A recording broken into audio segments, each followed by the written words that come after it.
masuk.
Mohon dicopot satu.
milik mah banyak orang. Astagfirullah.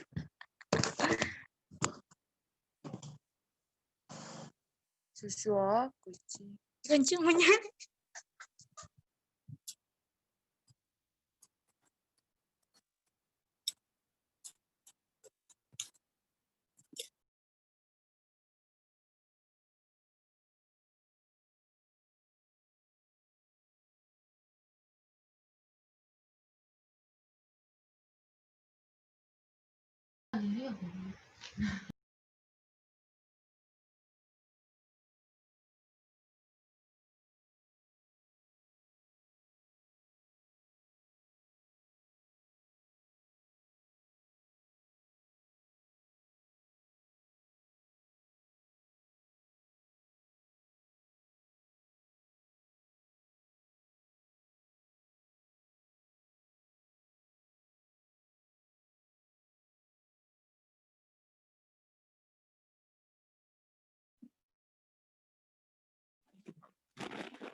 Di akun satu mereka.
Audio Nas.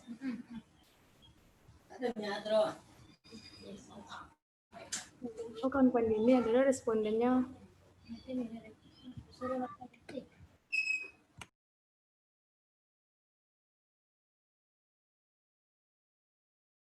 Ini aku sendiri yang aku telepon cuci dulu lah. Itu siapa sih? Tuh. Ini. Suara. Iya, suara kamu masih bukan. Mana?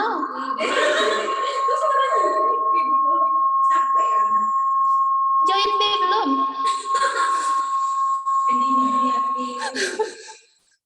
Oh.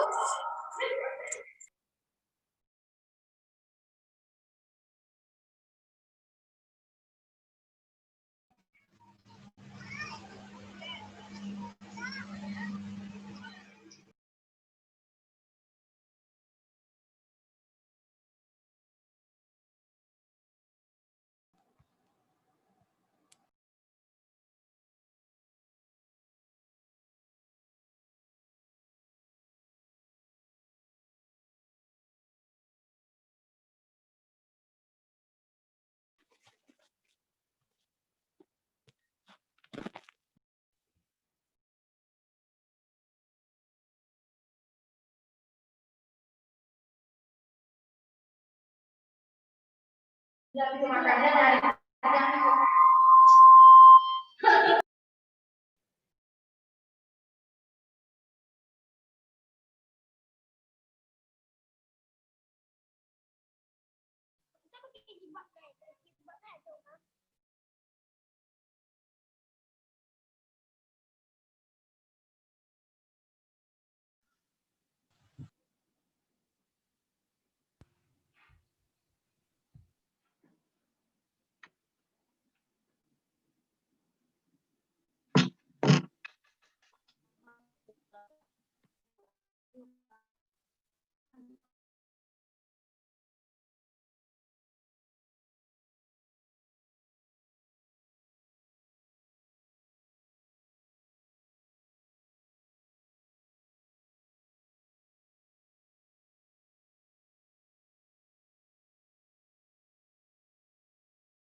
itu kan PK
Iya, Kak.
Assalamualaikum warahmatullahi wabarakatuh. Waalaikumsalam warahmatullahi wabarakatuh. Alhamdulillahilladzi hadana wa ma kunna linahtadiya laula an hadanallah. Asyhadu an la ilaha illallah wa asyhadu anna Muhammadar Rasulullah nabiyya ba'da amma ba'du. Pertama dan terutama sekali, marilah kita semua panjatkan puji beserta syukur atas kehadiran Allah Subhanahu wa taala, yang mana beliau telah melimpahkan rahmat dan karunia-Nya kepada kita semua sehingga kita bisa hadir pada acara penyuluhan pada siang hari ini. Salawat berserta salam tidak lupa pula kita hadiahkan kepada Nabi kita, yaitu Nabi Muhammad SAW. Yang mana beliau telah membawa kita dari zaman jahiliyah kepada zaman yang penuh berilmu pengetahuan seperti sekarang ini. Baiklah, saya sebagai moderator ingin memimpin jalannya penyuluhan pada siang hari ini. Sebelumnya saya berterima kasih kepada ibu-ibu dan bapak-bapak, teman-teman, serta ibu dosen yang sempat hadir pada penyuluhan siang hari ini. Baiklah, acara yang pertama yaitu pembukaan. Marilah kita buka acara penyuluhan kita dengan membacakan basmalah. Bismillahirrahmanirrahim. Baiklah, acara yang kedua yaitu pemaparan materi oleh saudari kita yaitu Tessa Yulanda. Kepada Tessa kami persilahkan. Baiklah, terima kasih moderator. Sebelumnya selamat siang dan selamat bergabung bagi kakak-kakak, ibu-ibu yang telah dimasuk di Zoom ini. Perkenalkan, nama saya Tessa Yulanda. Saya akan memaparkan materi pada penyuluhan siang hari ini.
Baiklah, ibu-ibu, kakak-kakak, dan rekan-rekan sekalian.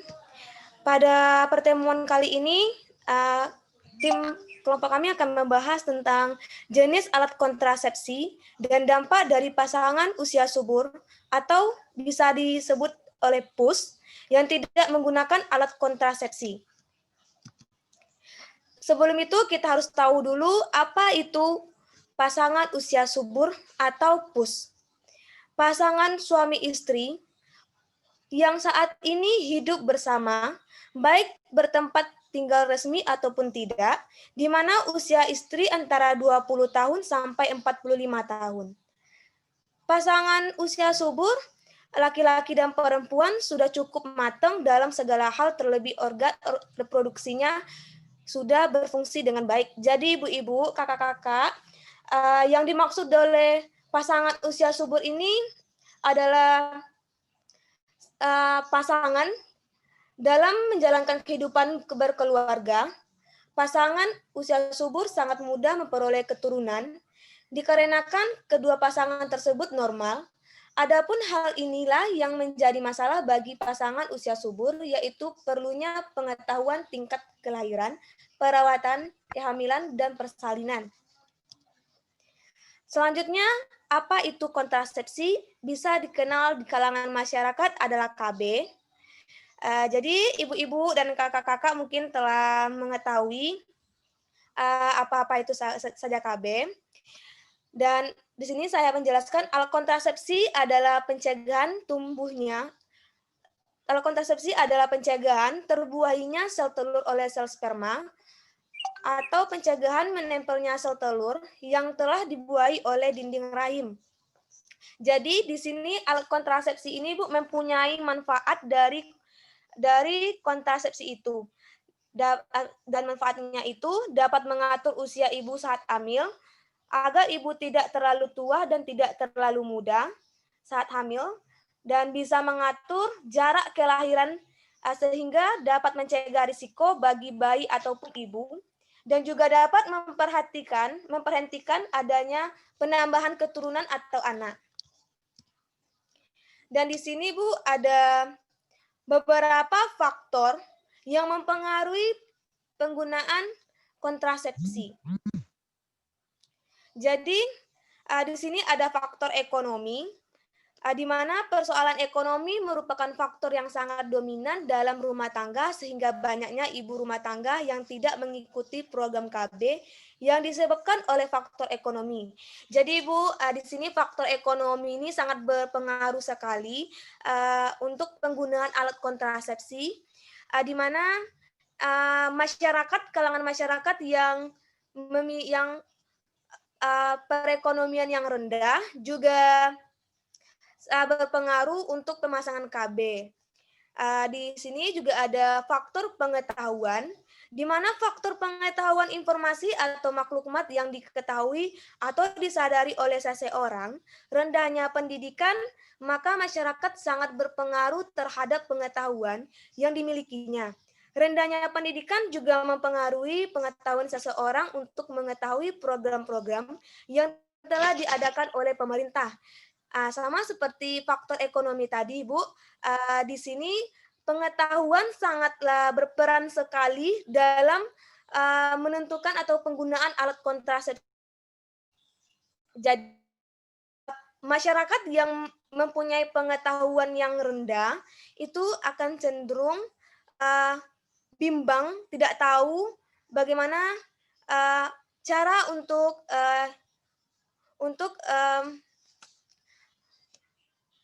mengelola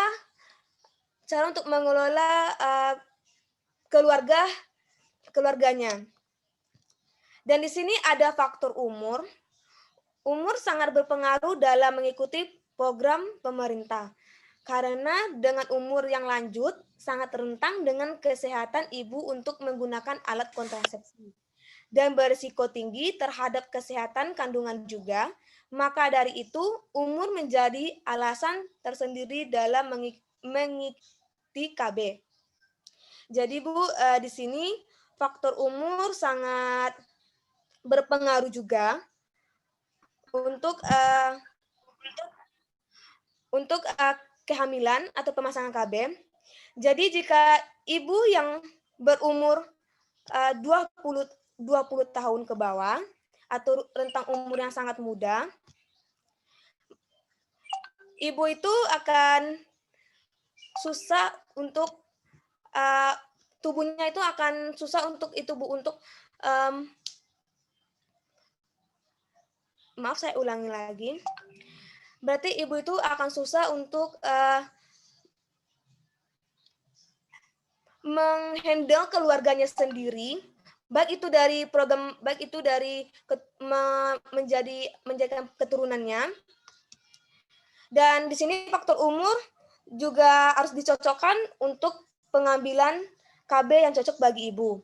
Dan selanjutnya ada faktor budaya. Masyarakat tidak terlepas dari budaya yang terdapat atau melekat pada dirinya.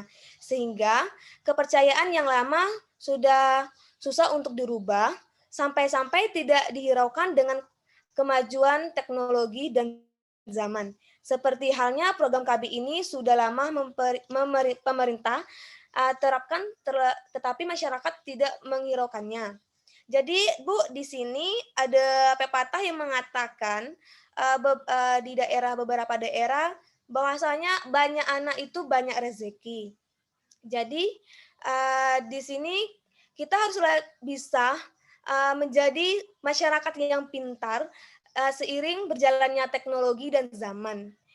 Sekarang kalau dapat ya Bu, Kak, kalau kita itu kalau sekarang kan udah teknologi, berkembangnya zaman kan sudah canggih, jadi apa salahnya kalau kita itu mengubah mindset kita, pemikiran kita terhadap budaya tersebut, banyak anak, banyak rezeki tersebut.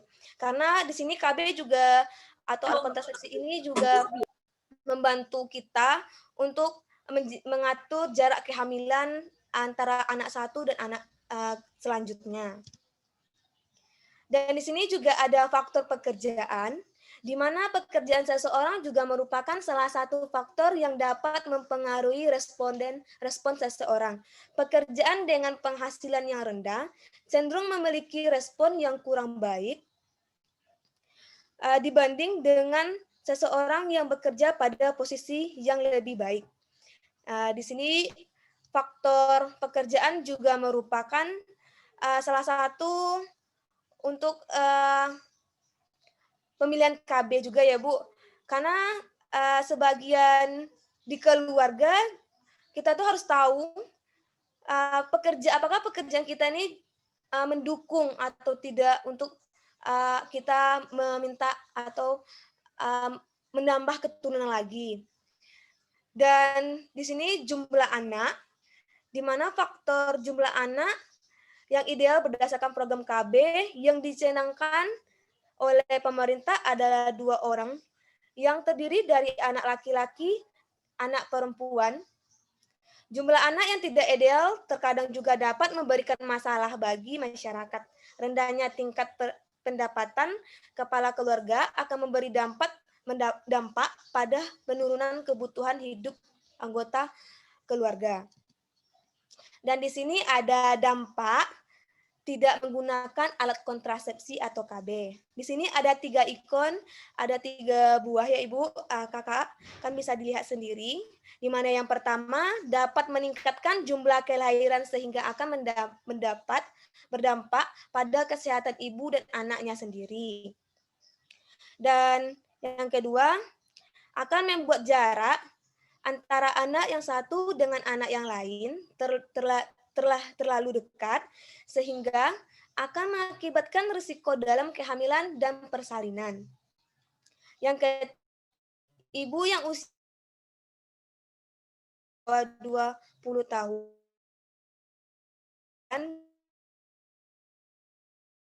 di sini yang ikon nomor 1 dan nomor 2 ini nih saling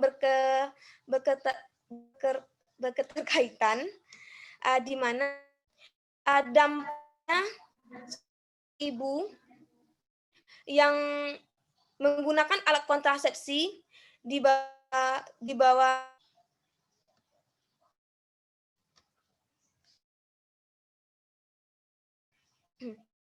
di mana ibu-ibu di ikon yang nomor 3, ibu yang usianya di atas 35 tahun dan di bawah 20 tahun akan berisiko dalam kehamilan dan persalinannya. Ibu yang berumur 20 tahun itu akan berdampak berisiko organ produksi untuk gadis di bawah 20 tahun belum siap untuk berhubungan seks atau mengandung, sehingga jika terjadi kehamilan berisiko mengalami kuat, kondisi ini biasanya tidak terdeteksi, tapi intinya menyebabkan pendarahan atau bayinya. Dan juga kondisi pada gadis di bawah 20 tahun belum begitu sempurna, sehingga dikhawatirkan bayi yang dilahirkan mengalami cacat fisik, berisiko mengalami kanker serviks atau kanker mulut rahim, karena semakin muda usia pertama kali seseorang berhubungan seks, maka semakin besar risiko daerah reproduksi terkontaminasi virus. Di sini ada beberapa ya Ibu bentuk kontrasepsi. Mungkin ibu-ibu, kakak-kakak bisa nih melihat bagaimana bentuknya. Di sini ada pil KB. Pil KB itu dibuat dengan kombinasi hormon estrogen dan progesteron yang dapat mencegah terjadinya ovulasi. Pil KB juga memicu pengentalan lendir serviks sehingga dinding rongga rahim tidak siap menerima pembuahan. Jika sudah memutuskan untuk menggunakan pil KB, seorang perempuan harus mengonsumsi sesuai aturan yang dianjurkan. Pil KB disarankan untuk diminum di waktu yang sama. Misalnya selalu pagi hari, selalu di siang hari, ataupun di malam hari. Pil KB sebaiknya mulai dikonsumsi saat hari pertama menstruasi. Efektivitas pil KB bisa dirasakan setelah mengonsumsi 7 tablet. Jadi jika ibu-ibu, kakak-kakak memilih alat kontrasepsi pil KB ini, cara langkah yang sangat efektif sekali untuk mengunjungi itu pada saat ibu, kakak-kakak hari pertama haid menstruasi dan mengkonsulkannya ke tenaga kesehatan. Dan efektivitas pil KB bisa dirasakan setelah mengonsumsi selama 7 tablet ya Ibu. Di sini juga ada kontrasepsi IUD atau intrauterine device. Alat kontrasepsi IUD spiral ini dikenal sebagai alat satu metode pengendalian kehamilan paling efektif. IUD juga murah dan mudah digunakan untuk pencegahan waktu kehamilan hingga 5 tahun. Jika ibu-ibu dan kakak-kakak memilih alat kontrasepsi IUD ini, maka pencegahan atau tahan lama untuk menunda kehamilannya itu sampai 5 tahun. Dan jika selama dalam jangka tersebut ibu-ibu, kakak-kakak mau menambah keturunan lagi, bisa datang ke nakes untuk membukanya kembali. Di sini Bu, di sini IUD-nya ada terbagi 2. Mana yang pertama itu ada IUD tembaga. IUD tembaga ini tidak mengandung hormon dan kandungan tembaganya bertindak sebagai spermisida untuk membunuh sperma yang masuk. Jadi jika ibu memilih IUD tembaga, jadi IUD ini tidak mengandung hormon, dia itu bertindak sebagai spermisida untuk tidak membunuh sperma yang masuk sampai ke rahim ibu. Dan yang kedua IUD hormonal, di mana IUD ini mengandung progestin, fungsinya untuk mencegah sperma membuahi sel telur. Tingkat efektivitas IUD ini mencapai 9,98% dalam pencegahan kehamilan. Jadi Bu, bedanya kalau IUD tembaga itu tidak mengandung hormon, sedangkan IUD hormonal ini mengandung hormon. Selanjutnya ada alat kontrasepsi suntik yang biasanya banyak digunakan di masyarakat ya Bu, di mana alat kontrasepsi suntik KB ini mengandung hormon progesteron atau kombinasi progesteron dan estrogen dan disuntikkan pada lengan bagian atas atau bagian bokong setiap 3 bulan gunanya ini melindungi wanita dari kehamilan Bu. Setelah disuntikkan, kadar hormon akan meningkat dan kemudian menurun secara bertahap hingga suntikan selanjutnya. Suntik KB ini juga ada terbagi ya Ibu, ada suntik KB 1 bulan, ada yang 3 bulan. Dan selanjutnya Bu, ada alat kontrasepsi kondom, di mana kondom ini menjadi salah satu alat kontrasepsi non-hormonal. Kelebihan kondom dapat mencegah penularan penyakit kelamin praktis di mana saja. Nah, kekurangan yakni menggunakan dapat menimbulkan alergi dari bahan yang digunakan. Untuk membuat kondom dan pemakaiannya juga harus tepat untuk terjadinya risiko terlepas kecil. Jadi Bu, kondom ini juga mempunyai juga ya Bu, kondom ini tidak sesuai dengan penggunaan, mengakibatkan alergi di bagian intim. Dan selanjutnya ada diafragma. Ibu-ibu dan kakak-kakak bisa lihat sendiri gambarnya seperti diafragma itu meskipun sedang ya digunakan oleh orang Indonesia, tapi alat kontrasepsi diafragma ini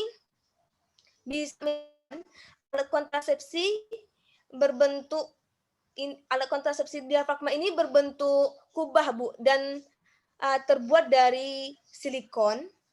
Setengah bagian kubah tersebut diisi krim atau spermisida untuk membunuh sel sperma agar tidak masuk ke vagina.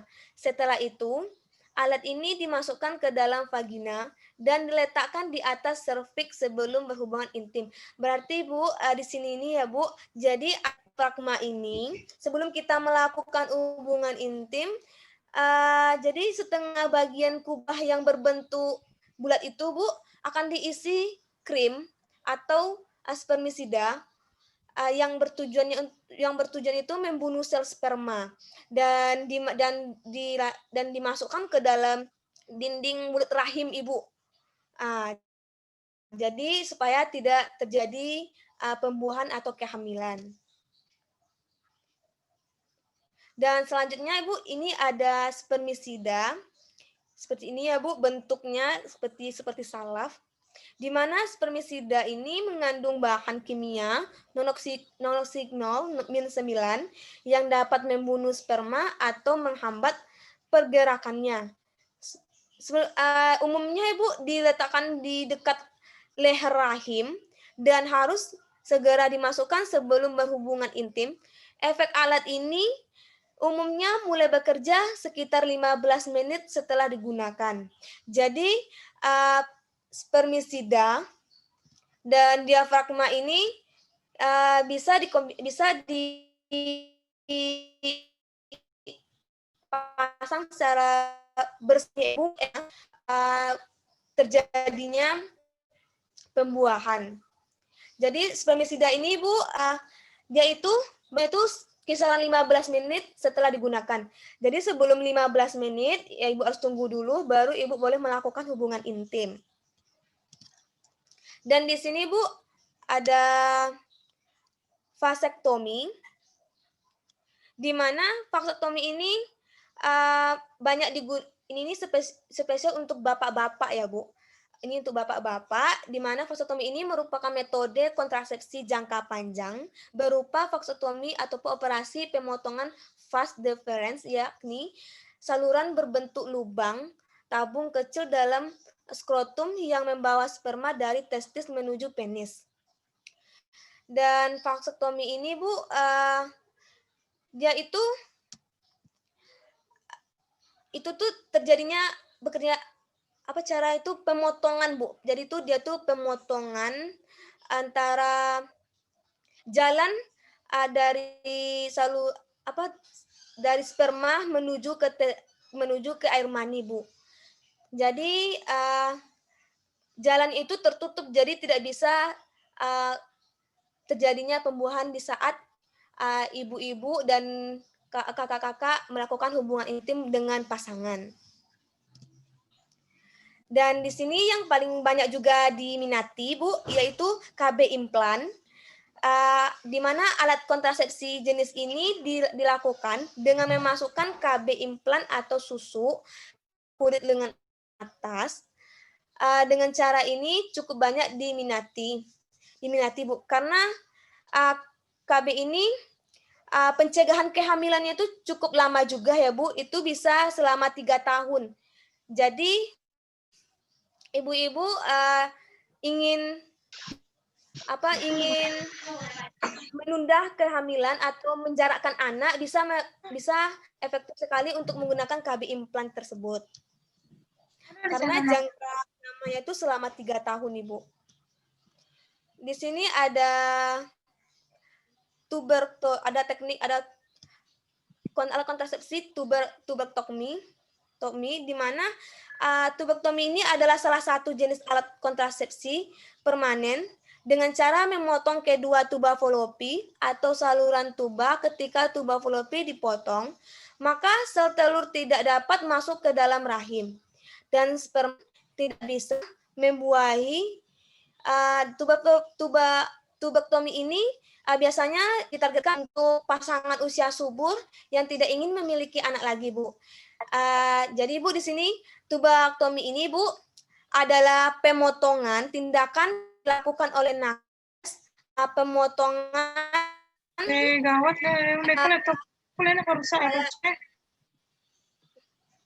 pemotongan itu jalan telur yang akan bertemu oleh sperma, Bu. Jadi jalannya bertemu itu akan dipotong, Bu. Jadi tidak akan terjadi pembuahan di rahim ibu. Dan biasanya tindakan ini banyak diambil oleh pasangan usia subur. Emang benar-benar kedua pasangan telah memutuskan tidak ingin mempunyai keturunan lagi, Bu. Dan di sini ada senggama terputus, di mana senggama terputus ini banyak dilakukan oleh pasangan usia subur, sepasang suami istri. Jika tak ingin menggunakan alat kontrasepsi seperti yang sudah saya jelaskan tadi ya, Bu, sebelumnya, beberapa pasangan memilih untuk melakukan senggama terputus. Metode ini menjadi salah satu kontrasepsi non-hormonal.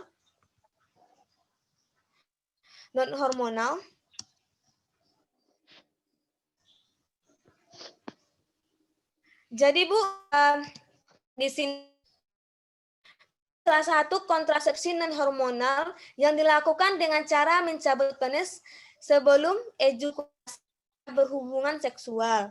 Metode ini bisa mencegah kehamilan sekitar 8. Namun, yang perlu diperhatikan adalah untuk memastikan ejakulasi benar-benar dilakukan di luar vagina. Dimaksud di senggama terputus ini, Bu, pasangan suami istri melakukan hubungan intim, jadi pastikan betul-betul keluaran sperma tidak tertumpah di dalam rahim ibu, di dalam rahim ibu. halal katanya. Sperma tersebut tertumpahnya di luar bagian organ intim ibu. Dan cara ini hanya dilakukan, pencegahan ini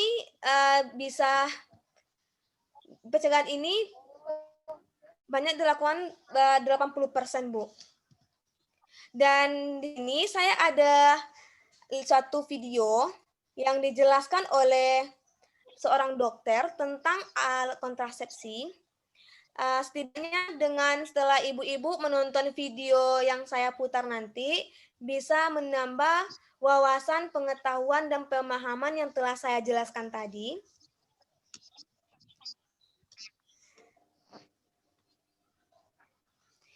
Dan mari kita putar ya, Bu. Mari kita lihat bersama-sama seperti apa penjelasan yang telah dijelaskan oleh dokter.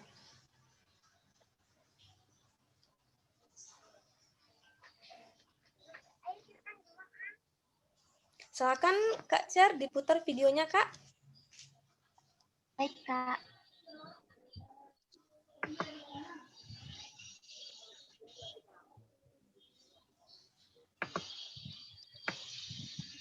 Mau nampak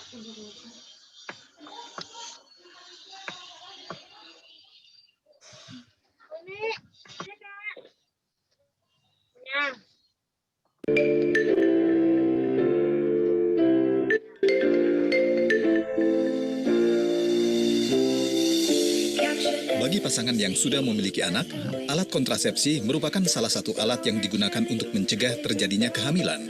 Kalau untuk mekanisme daripada hormon suntik, itu mirip dengan pil KB, cuma dia lebih di sini membuat dinding rahim ini lebih tipis.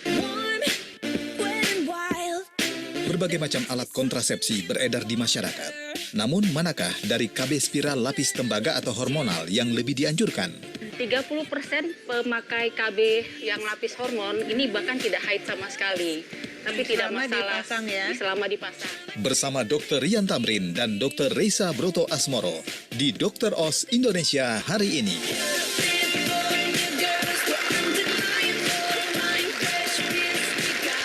Apa kabar pemirsa setia Dr. Os Indonesia? Ya, hari ini kita akan bahas tentang kontrasepsi.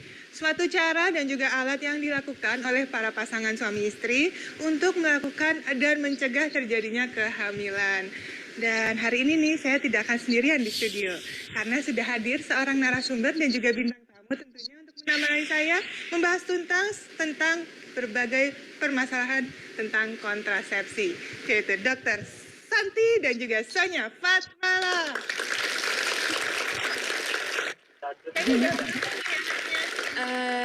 Jalan 2,5 bulan. 2,5 bulan ya, wow, luar biasa. Ini pengalaman pertama jadi seorang ibu. Pengalaman pertama. Gimana nih rasanya?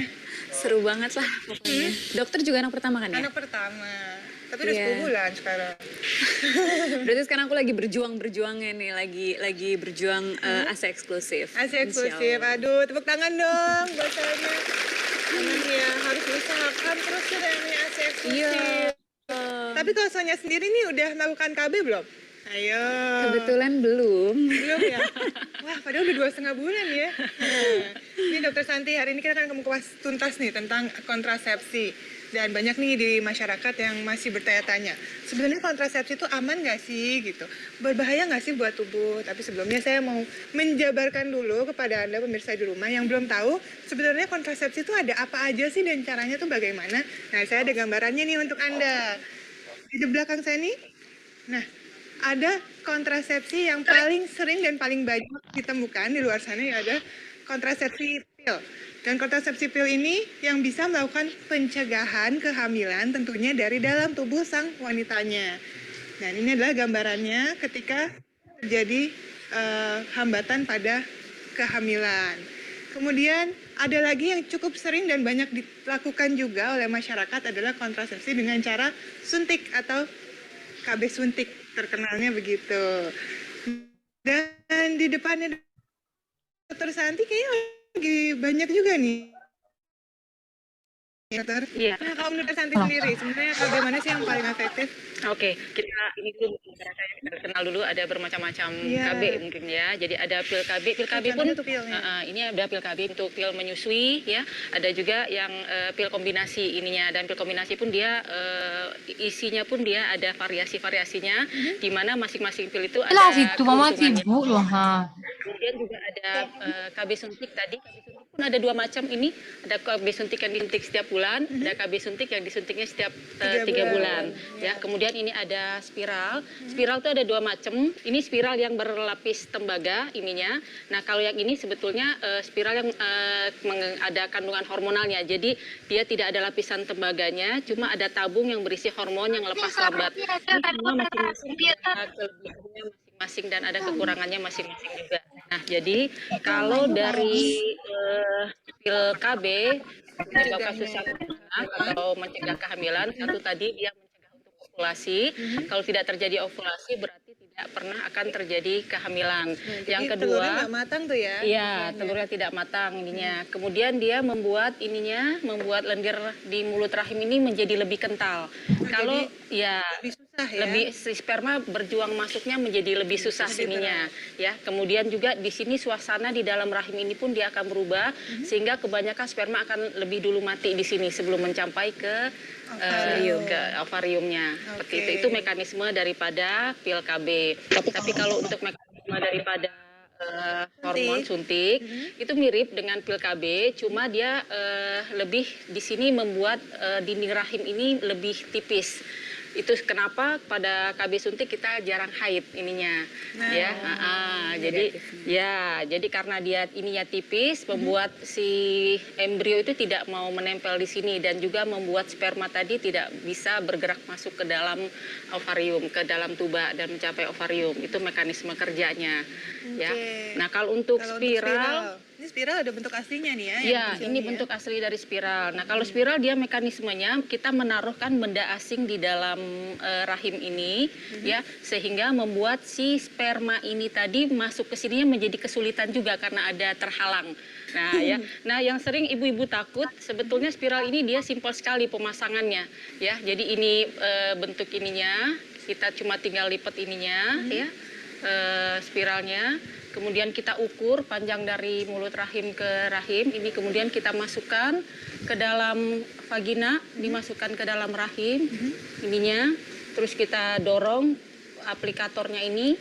Dia lepas Setelah dia lepas, ya? kita tarik aplikatornya. Jadi dia tertinggal Iya, di kemudian dia dalam akan tertinggal di dalam rahim. rahim.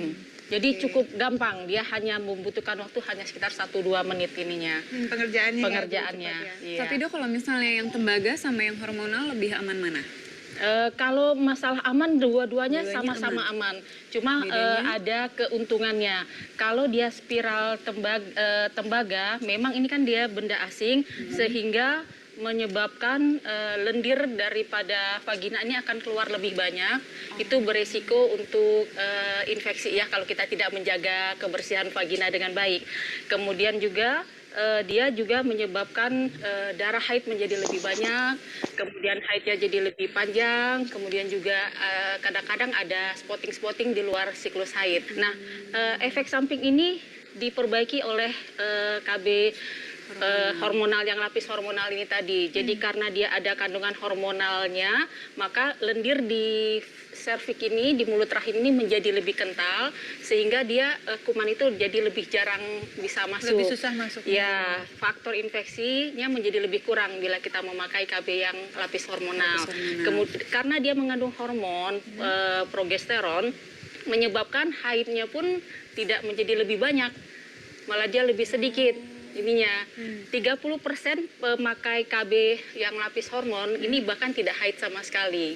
Tapi tidak Selama masalah dipasang ya? selama dipasang, dan dia bekerjanya hanya di dinding rahim, di lapisan dinding rahim. Lapis hormonal ini ada keuntungan lain yang bisa kita pakai untuk mengatasi beberapa penyakit. Oh ya. Karena dia mengandung hormon, jadi dia juga bisa mengurangi rasa nyeri haid. Dia juga bisa mengatasi masalah endometriosis ininya.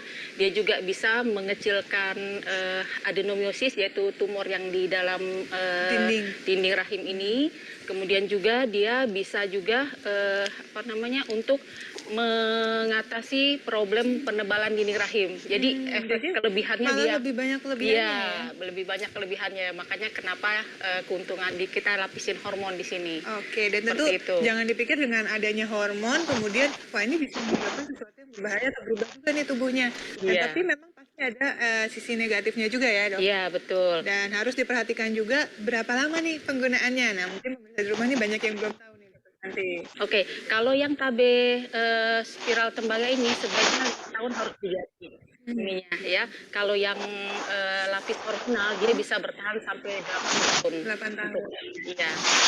Oke, selama penggunaan itu ada yang harus diwaspadai tentunya atau dijaga. Kalau demikian, Yang harus diwaspadai satu, dia memang harus kebersihan vagina kita waspadain. Kemudian kita bisa periksa pemeriksaan harian untuk kita masukkan saja jari ke dalam lubang kemaluan atau vagina untuk mengecek apakah talinya masih ada atau tidak, untuk mengetahui apakah spiral masih berada pada tempatnya atau tidak.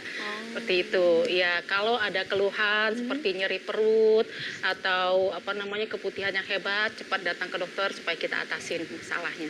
betul. Dan itu juga belum tentu juga akibat dari KB-nya. Iya. Bisa juga dari hal lain, misalnya infeksi dan lain sebagainya. Iya, betul. Baik, itu tadi sudah kita bahas nih berbagai macam tentang KB dan juga ada plus minusnya. Tapi pernah dengar nggak soalnya?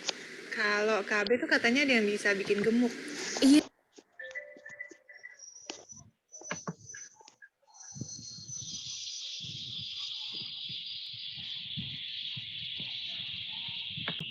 Nah, itu dia Ibu-Ibu adalah cuplikan video yang dijelaskan oleh beberapa dokter.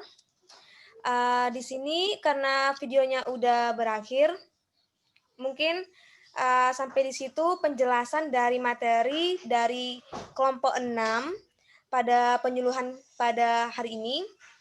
Jika kurang lebihnya saya banyak salah, saya minta maaf. Dan saya tutupi dengan Assalamualaikum warahmatullahi wabarakatuh. Saya kembalikan kepada moderator. Waalaikumsalam warahmatullahi wabarakatuh.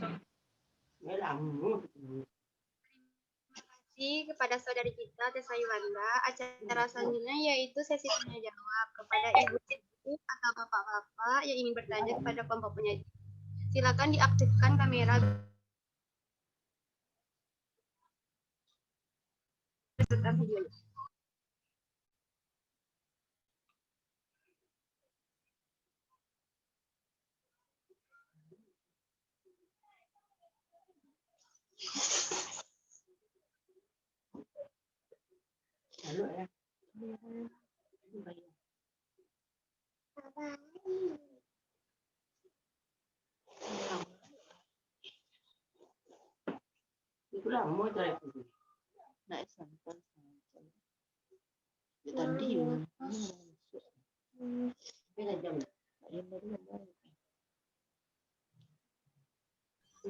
Oh iya, Bu. Ya, kepada Ibu Ida.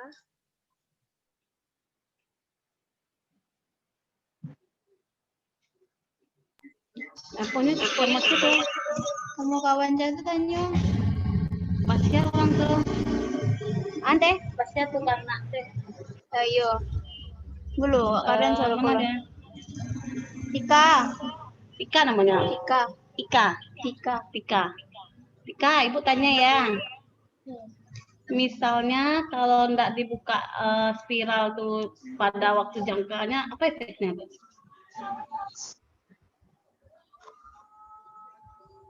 Mana tuh? Baiklah, saya dari Ibu Ida. Bagaimana jika Spiral itu enggak dibuka waktu pada jangka, misalnya habis gitu tahunannya. Kalau 6 tahun, 5 tahun, 3 tahun gitu. Apa efeknya gitu? Lewat deh. Lewat. Terima kasih ya Bu pertanyaannya. Ya, Ya. Selanjutnya masih ada yang ingin bertanya Ibu, Bapak?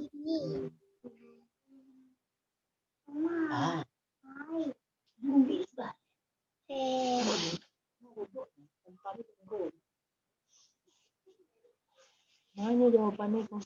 Niang semua.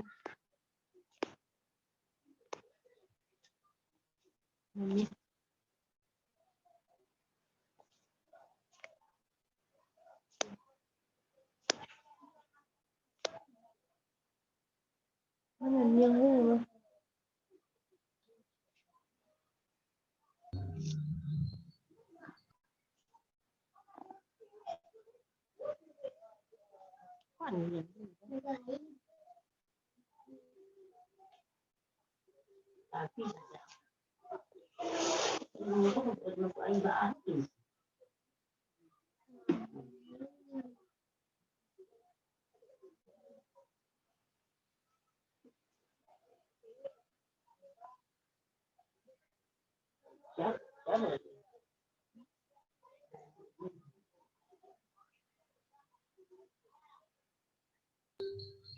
Baiklah, kakak-kakak, ibu-ibu, masih ada yang ingin bertanya?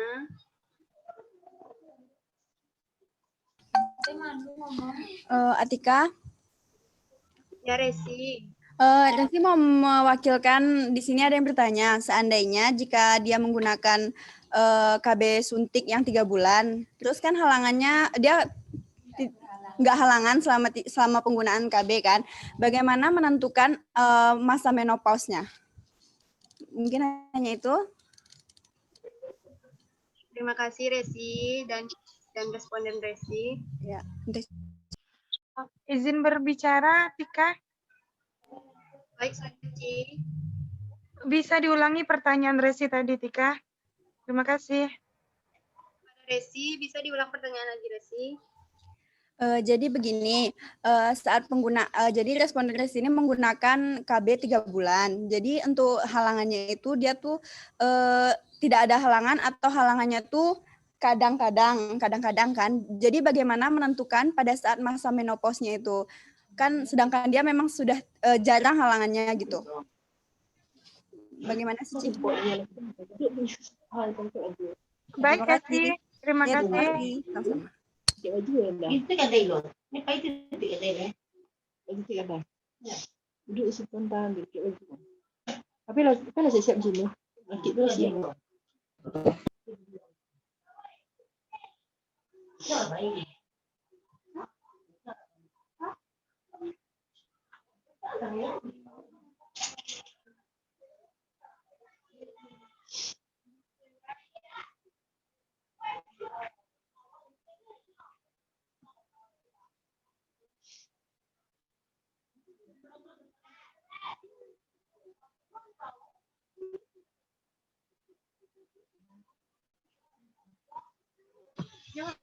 Izin bicara, Tika.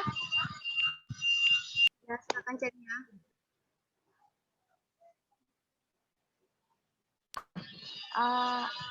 Ceria mau coba menjawab. Boleh, Tik? Boleh, Cer. Ceria mau izin menjawab untuk moderator. Ceria akan menjawab pertanyaan dari Ica tadi, Ibu Ida Yeni. Tadi pertanyaannya, kalau KB spiralnya itu sudah lewat masa untuk lepasnya, apakah efeknya? Jadi jika KB itu sudah habis masanya atau bisa dibilang kadaluarsa. Nampak Ceria, Rode. Bisa dibilang kadaluarsa. Itu resikonya ada beberapa resiko. Yang pertama itu sudah pasti untuk efektivitas dalam mencegah kehamilan itu akan berkurang. Jadi bisa jadi butuh hamil karena tidak dilepas, karena untuk kadaluarsa, karena spiral itu sudah kadaluarsa, tidak ada lagi efeknya untuk menghalang tidak terjadinya hamil. Kemudian kandungan tembaga itu dapat terlepas dan berpindah dari rahim ke rongga perut. Itu juga dapat berujung pada peradangan dan perdarahan. Kemudian bisa menyebabkan infeksi pada rahim. Juga ada keganasannya, itu bisa menyebabkan kanker. Baiklah, sekian jawaban dari Ceria. Apabila ada salah, mohon maaf, saya kembalikan kepada moderator. Terima kasih, Ceria. Ida Yeni, apakah puas dengan jawaban Ceria atau ingin ditambahkan lagi?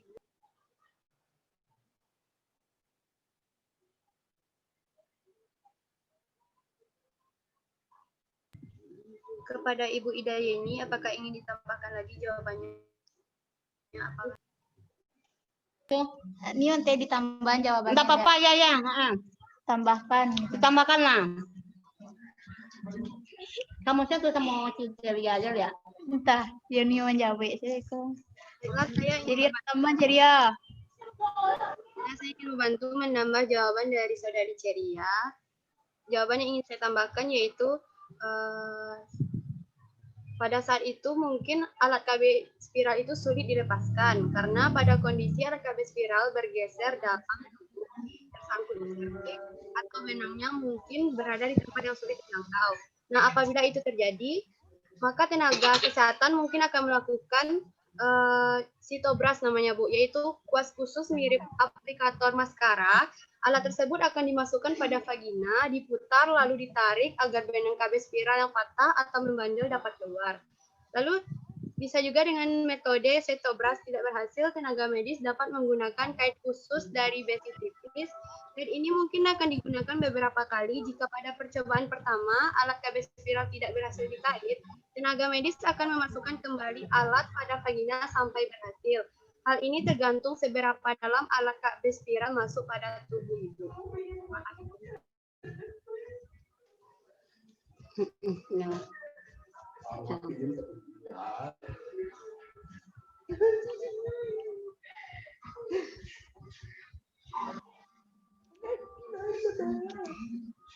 Bisa kurang-kurangnya harus tanggal mana Cam? Mati itu sah. Ibu Ida ini paham Bu dengan penjelasan dari Tika sama Celia tadi Bu? Iya. Ya paham.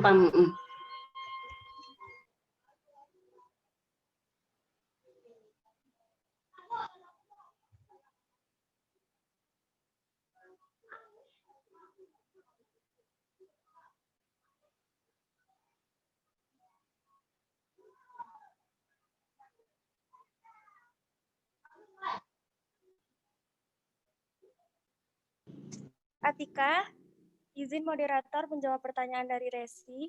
Iya Irna, bisa kan menjawab Bu? Tadi dari responden Resi menanyakan jika ibu menggunakan alat kontrasepsi suntik 3 bulan kan efeknya itu tidak menstruasi. Jadi bagaimana mengenali tanda bahwa ibu tersebut menopause? Begitu Esi? Iya Mbak. Jadi menopause itu kan ada tanda lainnya juga seperti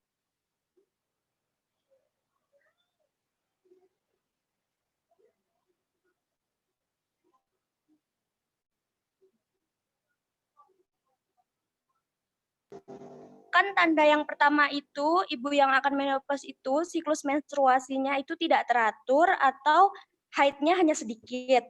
Lalu ada tanda-tanda lainnya seperti tubuh terasa panas, berkeringat, kulit kemerahan, jantung berdebar.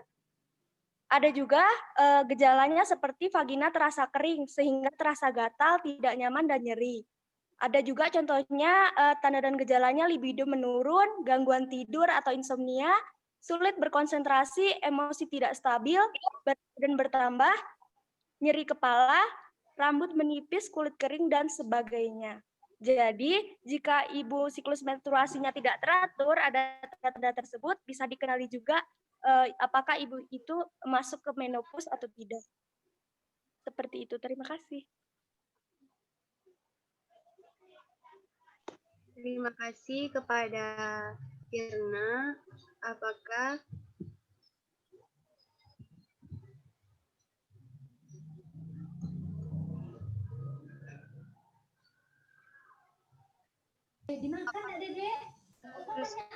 Terima kasih Mbak Irna atas jawabannya. apakah sudah puas sesi dengan jawabannya? Sudah, terima kasih atas jawabannya. Terima kasih kembali Resi. Apakah ibu-ibu masih ada yang ingin ditanyakan lagi? Moderator. Ya, Tessa. Di sini Eca ada responden kakak dari Eca sendiri mau bertanya karena kakaknya malu. Jadi dia chat Eca untuk menyampaikan pertanyaan. Kakaknya bertanya kakaknya tidak menggunakan alat kontrasepsi dari pertama pernikahan. Jadi sering telat haid tapi tidak hamil. Jadi apakah itu wajar atau bagaimana itu kata kakaknya? Terima kasih Tessa atas pertanyaannya.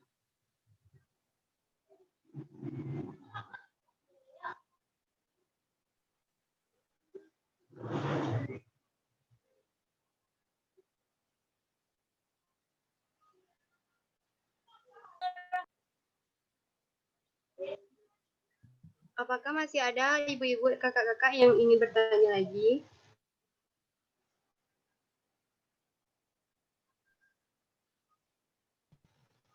Apakah kakak-kakak dan ibu-ibu masih ada yang ingin bertanya?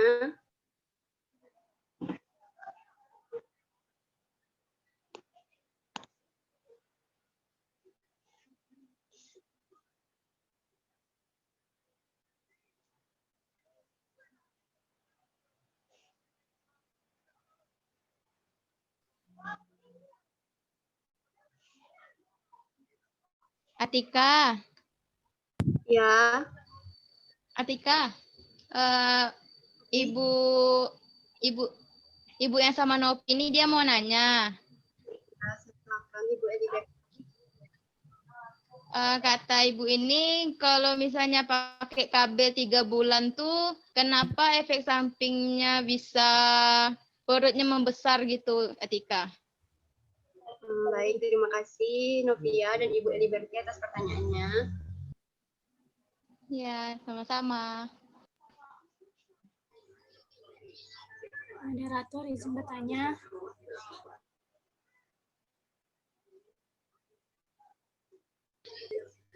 Ya, silakan Ibu Delvayanti. Gini, untuk tubektomi kan pemotongan saluran indung telur bagi perempuan.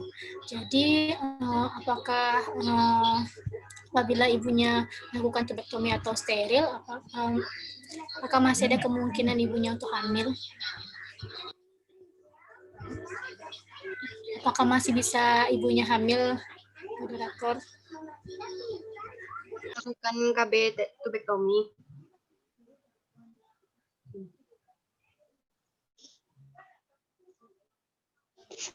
Terima kasih Ibu Nelva dan Ani Yulianti.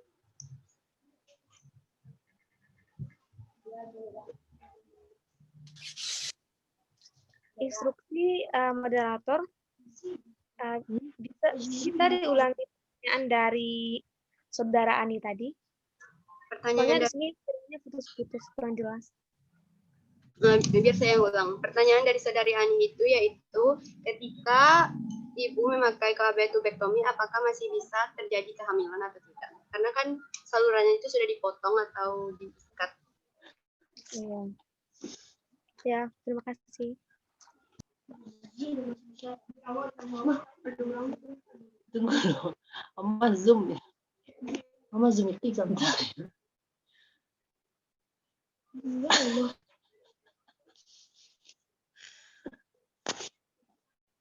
Aja.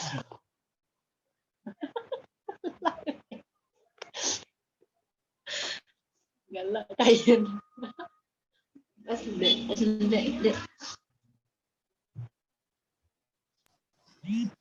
Moderator, instruksi. Mungkin Eca akan menjawab pertanyaan dari saudara Ani tadi. Baiklah, tadi kan saudara Ani kan menanyakan apakah pada ibu yang sudah memilih jalan alat kontrasepsi litoktomi atau pemotongan bisa hamil atau tidak. Jadi di sini Eca contohkan kepada gini Bu, gini ya Ani. Eca ambil contoh dari jalan dari satu desa ke desa satunya. Jika di tengahnya ada jembatan dan jembatan tersebut jika dipotong maka penduduk desa satu dan penduduk desa kedua ini tidak bisa untuk saling bertemu. Dan itu salah satu contoh umum yang Eca ambil. Jadi jika litoktomi itu pemotongan antara jalan bertemunya sel telur dan sel sperma tadi. Jika jalannya sudah diputus, maka sel telur dan sperma tidak akan bertemu dan tidak akan terjadi pembuahan. Jadi kemungkinan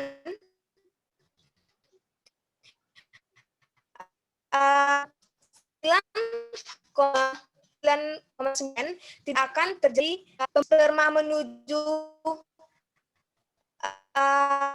ke sel telur tadi dan dapat terjadinya pembuahan itu telah diputus oleh tenaga kesehatan.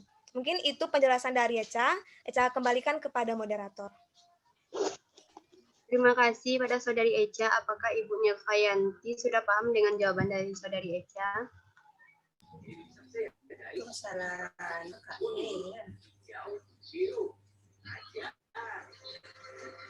Gimana nih? Apakah Ibunya sudah paham atau masih? Kalau ditambahkan bisa, moderator.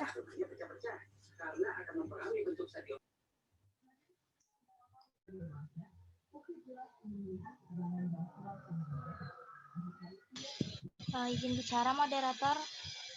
Silakan Ceria. Izin menambahkan jawaban dari Tessa tadi untuk pas Ibu Nelvayanti dari Ani. Silakan. Kan tadi dari Aninya itu bertanya tentang tubektomi kan. Jadi sebelumnya perlu dipahami tubektomi ini memang bersifat permanen. Tidak sama kayak pil KB atau spiral yang bisa dihentikan kapanpun ketika ibu itu mau.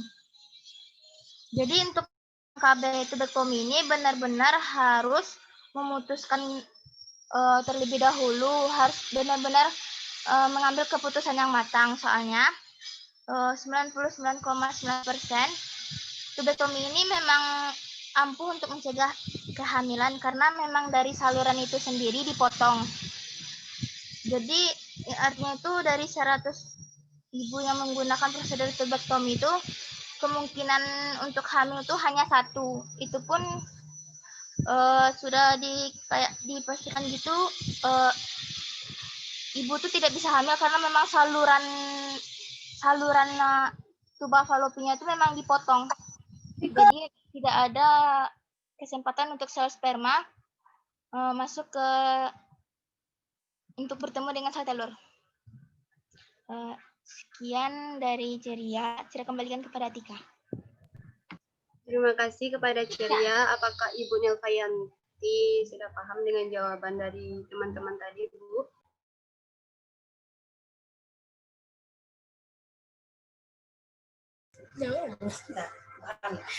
Paham. Terima kasih. Terima kasih kepada Ani dan Ibu Nelvayanti. Novia, bisa diulang lagi pertanyaan tadi, Novia?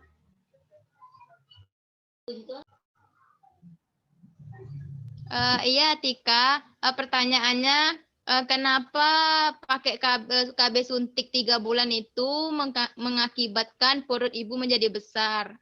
Apa pengaruhnya itu dengan KB suntik 3 bulan? Tika izin menjawab, Tik.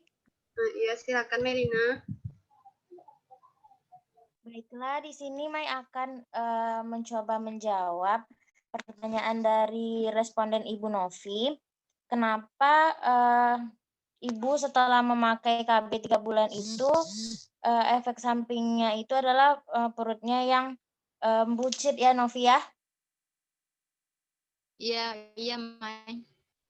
Nah, jadi untuk KB 3 bulan ini, Bu, dia juga memiliki efek samping seperti meningkatnya berat badan. Tapi mungkin Ibu merasanya peningkatan berat badannya, efek peningkatan berat badannya itu mungkin yang Ibu sadari itu pada perut ya, Bu. Tapi sebenarnya itu juga pada seluruh tubuh kayak gitu, Bu.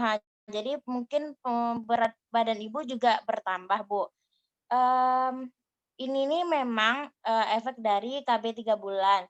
Jadi untuk mengatasinya itu, Ibu bisa rutin melakukan olahraga 3 atau 4 kali dalam seminggu, Bu. Terus Ibu harus memperhatikan asupan makanan yang Ibu konsumsi. Makan makanan yang teratur dan sering mengkonsumsi sayuran. Dan Ibu hindari ya, Bu, memakan cemilan yang rendah nutrisi, tinggi karbohidrat. Lalu perbanyak minum air putih. Baiklah, cukup sekian, Atika. Baiklah, terima kasih kepada Melina. Selanjutnya pertanyaan dari Eja. Saya ingin mencoba menjawab pertanyaannya, yaitu tidak ber-KB dari awal pernikahan, sering telat haid tapi tidak hamil. Bagaimana itu? Apakah hal wajar? Baiklah, saya ingin menjawab. Penyebab haid yang tidak teratur yang perlu Ibu waspadai, yang pertama yaitu karena perubahan hormon. bisa stres, atau bahkan kegelisahan jangka pendek yang ibu alami. Yang kedua yaitu gaya hidup ibu. Faktor-faktor terkait gaya hidup seperti kekurangan atau kelebihan berat badan secara drastis, olahraga yang berlebihan, dan stres juga dapat mengganggu keseimbangan hormon. Sebelumnya saya ingin bertanya kepada Eja, berat badannya berapa boleh tahu? Kepada Kak Rosita, berapa berat badannya, Kak? Kakaknya mana? Iya. Soalnya di sini dikatakan berat badan juga mempengaruhi itu haidnya teratur atau tidak. Kak, berapa Kak berat badannya, Kak? 55, Kak? 56. Tingginya 160, Kak. 155. 155. Masih normal itu ya, Kak. Selanjutnya, kalau tidak gaya hidup bisa amenorrhea, yaitu merupakan salah satu gangguan reproduksi pada wanita. Gejalanya ditandai dengan tidak terjadinya menstruasi. Selanjutnya bisa jadi karena kanker rahim, kronis atau tidak kista. Lalu gangguan hormon tiroid. Apakah Kak mempunyai tiroid pembesaran di bagian leher? Enggak. Enggak.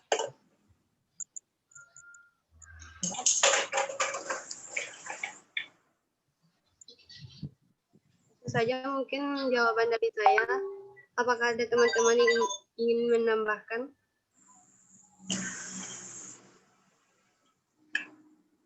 Kakak, saya kakak.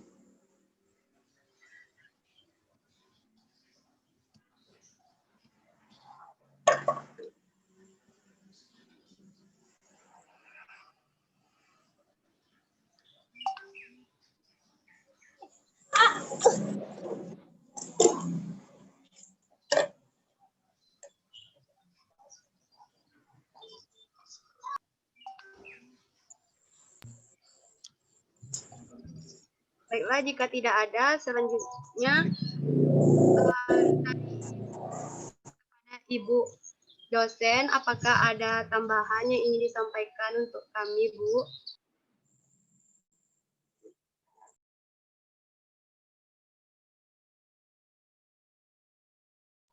Kepada Ibu Farida Aryani.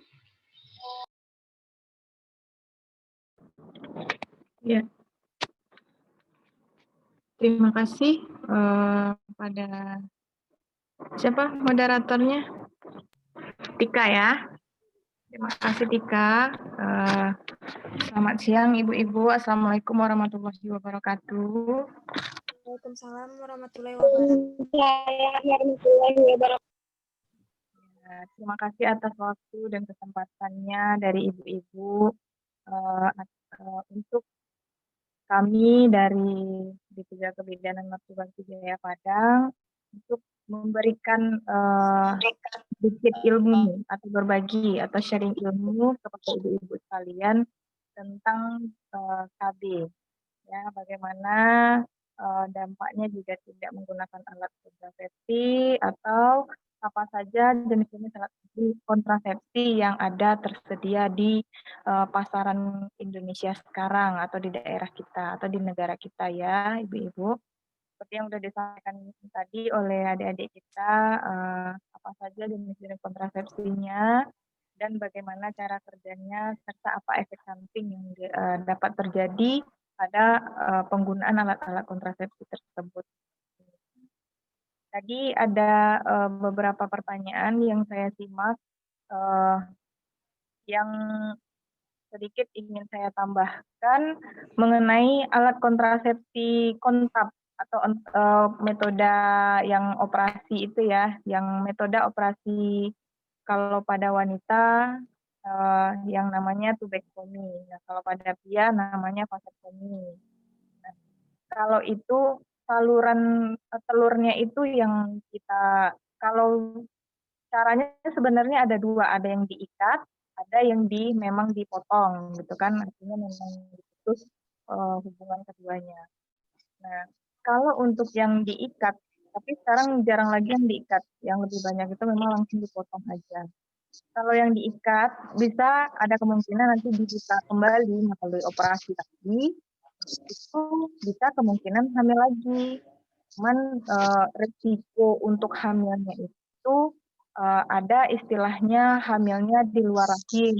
Nah, makanya kalau risikonya tinggi, untuk membukanya itu perlu pertimbangan yang lebih besar lagi atau berat lagi pertimbangannya. Makanya diputuskan sekarang itu yang lebih banyak digunakan adalah metode yang dipotong, bukan yang diikat.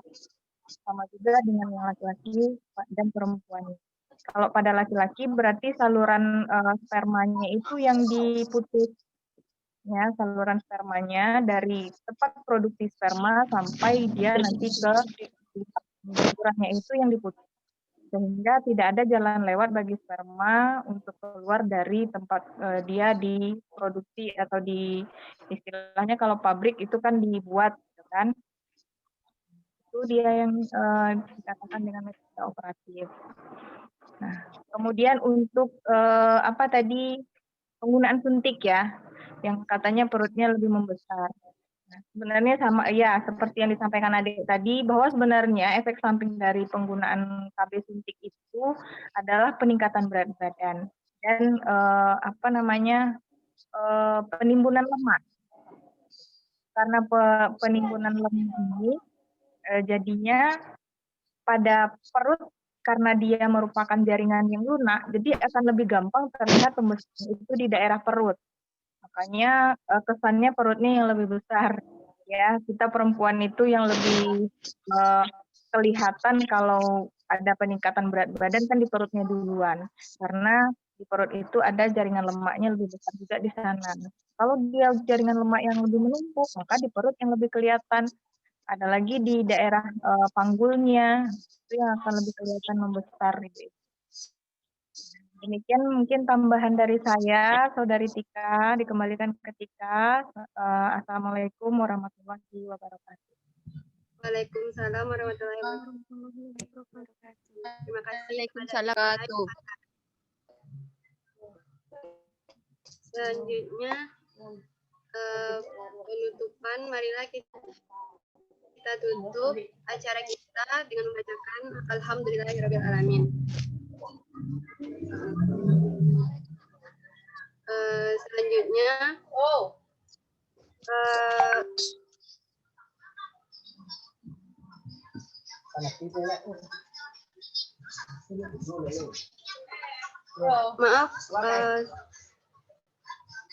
maaf teman-teman dan ibu-ibu semua. Selanjutnya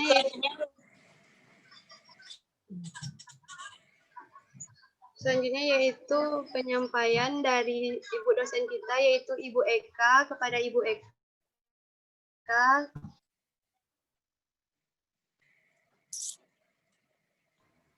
Dari Ibu cukup mungkin Tika, silakan dilanjutkan.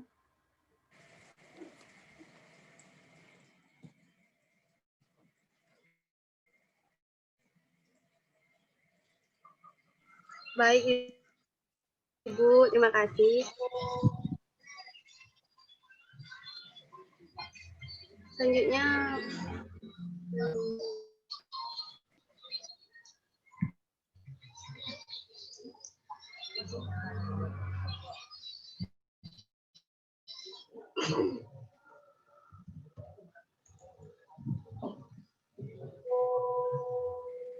Selanjutnya penutupan, marilah kita tutup acara kita dengan membacakan Alhamdulillahirrahmanirrahim. Maaf jika ada salah dari kelompok penyaji. Saya sebagai moderator mengucapkan Assalamualaikum warahmatullahi wabarakatuh. Waalaikumsalam. Warahmatullahi wabarakatuh.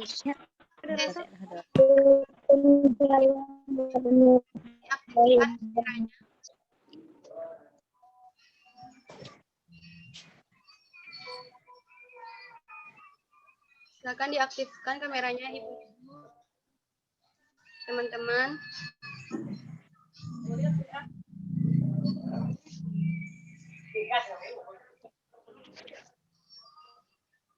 Slide yang pertama, ada Ibu Yulisna, Ibu Rosemary, Rani Eka, Ibu Rosita, Dwi Cantika. Silakan diaktifkan kameranya. Slide pertama, kita dokumentasi, foto dulu. Ibu Ayu Dewi Astuti. Sudah, 1, 2, 3.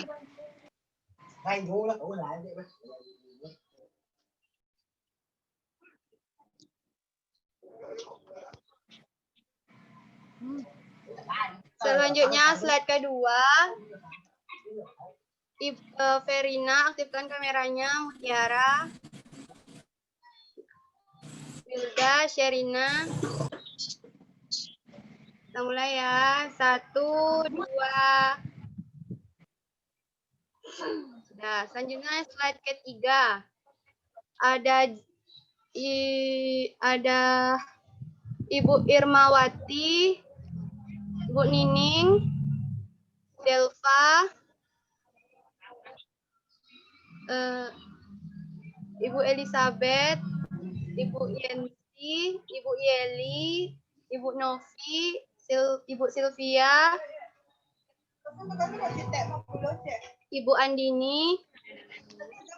Duduk si kocak lu nih. Ibu Eri. Ya lah, Garo. Tunggu dulu.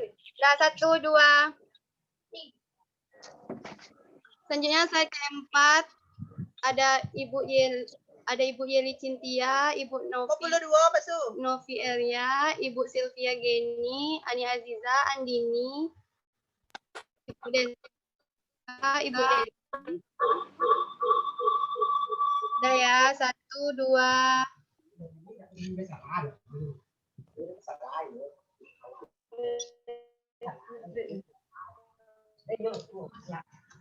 Terima kasih kepada ibu-ibu dan teman-teman semua yang sempat hadir pada acara penyuluhan.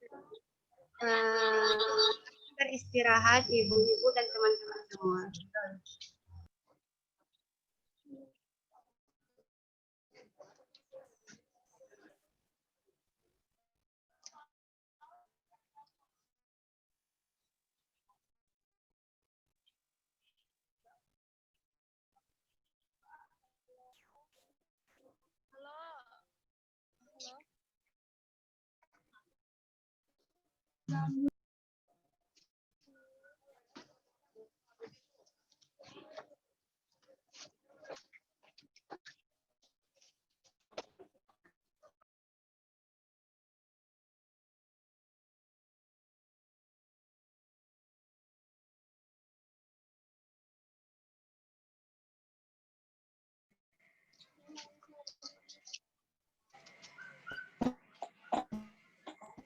Kepada ibu-ibu dan teman-teman, silakan beristirahat dan terima kasih.